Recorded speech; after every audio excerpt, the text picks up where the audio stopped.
folks, not Dad here. It's been about a month since I posted. Been pretty busy. My band had a couple gigs, doing a lot of rehearsing. My daughter started playing AU softball. I'm a big baseball fan, so I've been loving that. It's been fun. So, just been busy, but coming back today, got a video for you. Today, I'm gonna turn this down a little bit.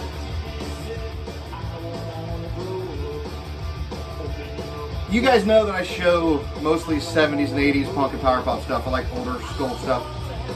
But today I wanted to get into the 90s. That's when I grew up. That's when I cut my teeth on rock and roll was in the 90s. So, and I also want to kind of give some love out into the VC to all the guys that I've met and all the guys associated with this live stream, Doctor and the Kid.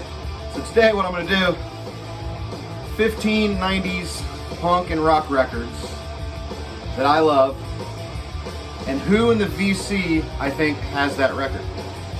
So let's get started. Cheers, Saturday night, baby. All right, up first, and this is probably the most obvious one of the group. Oh, Pummel. Came out in 1996. This is on Interscope Records. Two of these on Interscope. I like all the Bill Stevenson tracks on this. This is all his major label debut. They obviously were on Independence before that. SST, I believe, mostly. But yeah, the Bill Stevenson songs, Miranda, Long Distance, $1 Million got played on 120 Minutes. Anyway, all Pummel. Major label, but I think it's great stuff. This was kind of obvious because he's talked about this before, but Mika, Dr. October, definitely, not definitely, he owns this. All Pummel. Now leave me comments and let me know how accurate I am on this, because I could be way off or I could be money. I don't know. I'm just picking people that I feel would have these records. So a lot of the guys that I watch and channels that are great, you may not get on the list because I don't think you have a lot of 90s stuff, and we'll see. All right, second, not going too far, the Descendants, Everything Sucks. Basically all with a different singer. Milo Ackerman sings on this. Chad Price doing vocals on this. Same band. This came out on Epitaph in 1996. And who I think owns this would be everyone's favorite Scotsman, Stevie's Vinyl. Next, some people would think I might not own this record, but I do have a few of these records. I don't know the genres. It gets confusing to me, but like I don't know if you call it grindcore. I always grew up calling this stuff crust punk, and that would be Dystopia. Humans Equal Garbage came out on Life is Abuse and Misanthropic Records, which I think was their own label. This is also from '94, San Francisco band or Bay Area. This stuff's pretty nasty, but I like it a lot. Stress-Filled Characters, probably the tune on here I like a lot. I would be willing to say Mike at Uncommon Pallor definitely has this record. Dystopia, Humans Equal Garbage. Next, from 1990, Fugazi Repeater. I'd say the title track on this is good. Blueprint's cool. All the songs are cool. Fugazi Repeater. 1990, of course, on Ian MacKay's own label Discord. Who I think has this? Eric Raw Power Bauer. High Defamation TV owns Fugazi Repeater. Next, this one might surprise you too, but I absolutely love this record. When it came out, I was 12 years old and I thought it was great. And I still do to this day. That would be the Gin Blossoms' New Miserable Experience. Came out on A&M Records. This has got a bunch of hits on it. Obviously, Hey Jealousy was the biggest hit off this one, but Until I Fall Away, Found Out About You.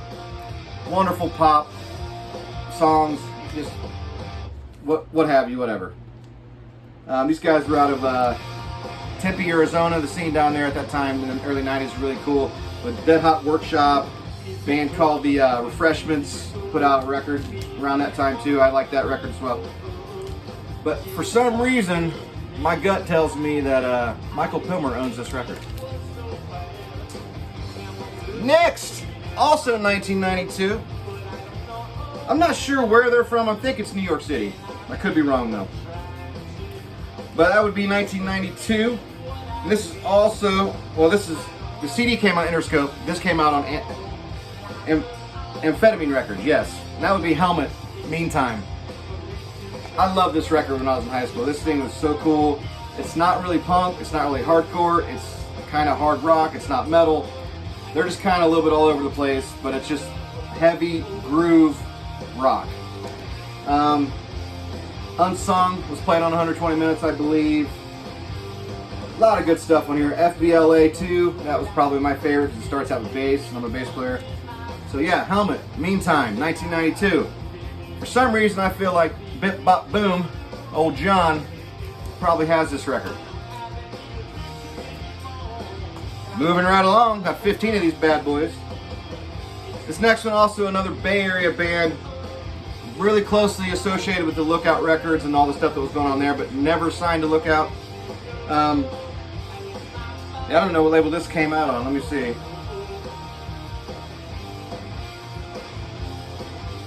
Capello Communion Conspiracy Theory. Alright. Anyway, everyone knows who this is. Jawbreaker, 24-Hour Revenge Therapy. Boxcar was a pretty big song off this record, but Condition Oakland, killer song. It's probably my favorite on here. I feel anybody of a certain age probably loved Jawbreaker growing up. I'm going to go out on a limb here. I think Ryan Kidd owns this record. Gonna find out. Bourbon break.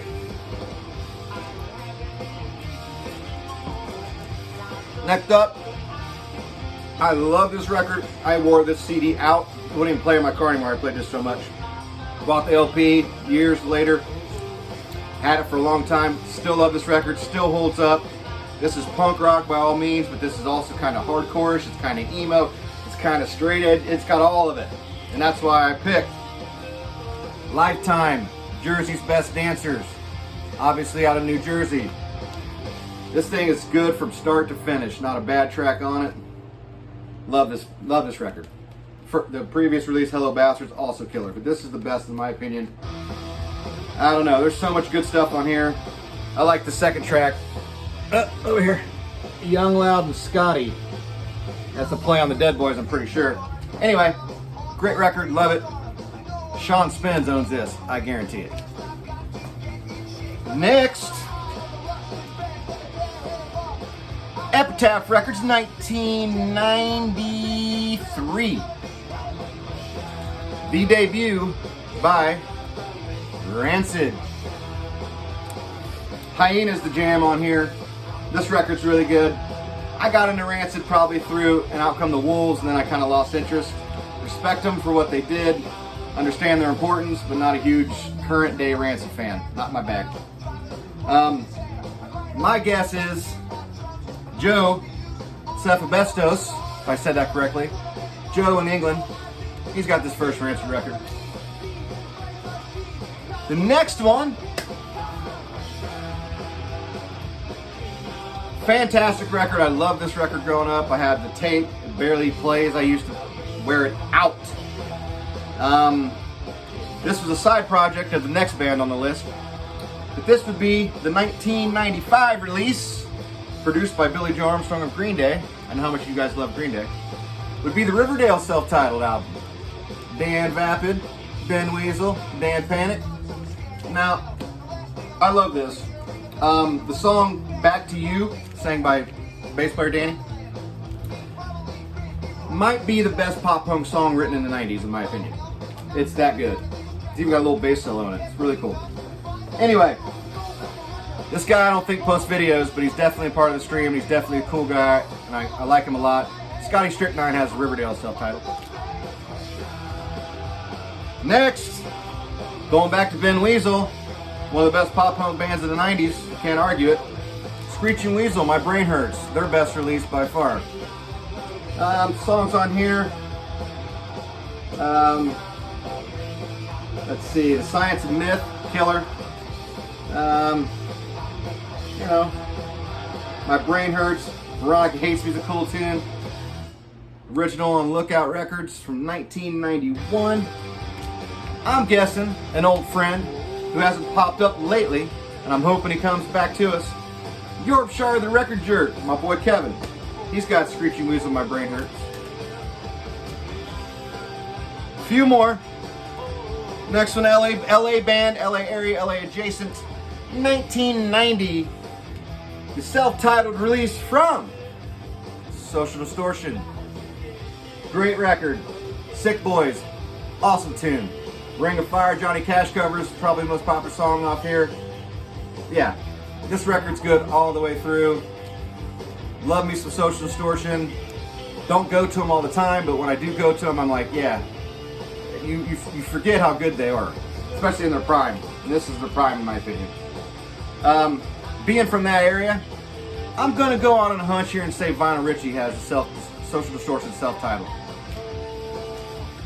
Next, this one's a stretch.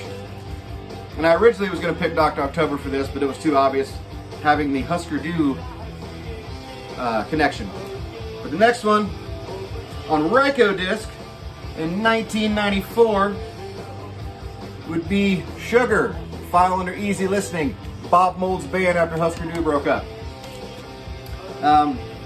This record's fantastic. I don't know how you describe it. It's still kind of got his dirty guitar sound on it, but it's kind of power pop, it's kind of punk, it's kind of just modern rock, college rock, whatever you want to call it. This record's good. I like it a lot. I didn't really know who to pick other than Mika for this, so I'm going to go out on a limb, and I'm going to think maybe somehow Paul, Zoo Animals, might have picked this up along the way. Sugar, file under Easy Listening. Two more, peoples. Showed this in my introduction video. Very inspirational record to me growing up. This is how I taught myself how to play bass with this record and a few others. Be the 1993 release from The Queers, Love Songs for the Retarded. Ursula Finally Has Tits. Night of the Living Queers. Monster Zero. A lot of good tracks on here. This is a Lookout Records release. Also going to go on a limb here. I know he likes a lot of harder stuff and hardcore and some metal and shit like that, but I'm guessing, not geffing. Clifford the Vinyl Cheapskate has The Queers, Love Songs for the Retarded. Prove me wrong.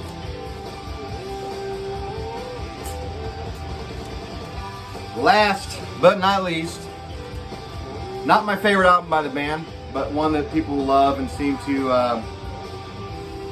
go back to a lot. This would be 1996, Weezer's second album, Pinkerton. El Scorcho is a banger. I like the Blue album better than this, but I understand it was them trying to branch out and do something different. But it's still, you know, it's old school Weezer. It's good if you like that kind of stuff. Also had a hard time figuring out who owns this, but I'm gonna just go ahead and say Vance, old Zep Pearl's got this record in his collection. Okay, cheers everybody. It was a lot of fun. 15 records that I like from the 90s, and who I think in the VC might own that in their collection. A few guys I didn't mention: Madam Sin, Deadback 66, Randy Paul, Garter, Born Out of Time. I just don't think you dudes probably would have any of this kind of stuff, so I just went with who I thought. So, been listening to the farewell record from our favorites, Ramones, Adios Amigos, 1995. Everybody, be good. Thanks to all the guys in the VC that have been nothing but cool to me over the past year or so. This video is for you guys. Much love to all of you. Have a good weekend. Have a happy Labor Day. I will talk to you soon. Cheers!